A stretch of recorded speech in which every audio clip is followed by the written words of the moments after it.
in the West, we can consider the intellect to be a barrier to the inner experience.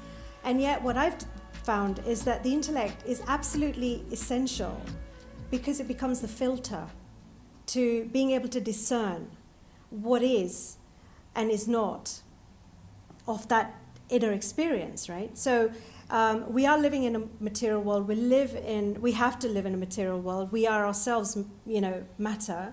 So we have to have a relationship to being in the body, to being of matter. And the intellect,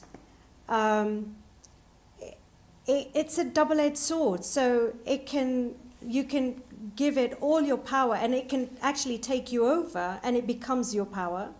Or you begin to become its master and you really master how to use the intellect so that the intellect becomes a filter for something much more fulfilling. If we get the sword to run us, then it's bloodbath, literally. But if we can really learn to understand how it can be useful to us, and then, be able to temper the mind, be able to put the reins on the mind, So it's like I talk about mind monkeys in the book, because the mind is a little bit like when you give it unless you really drive it, unless you really put the reins on it, or using the analogy of the sword, unless you learn how to use it properly, then it will use you. So using how to use the mind, unless you do, it runs riot.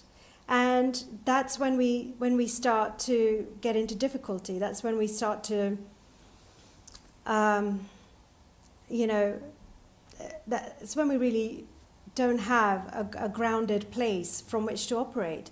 So I think the mind is really beautiful. The intellect is great, but it's just another tool. It's no bigger or better than, say, the wisdom of the heart or the physical power that we have. It's just another tool in our bag in living life as a human being with a much deeper essence.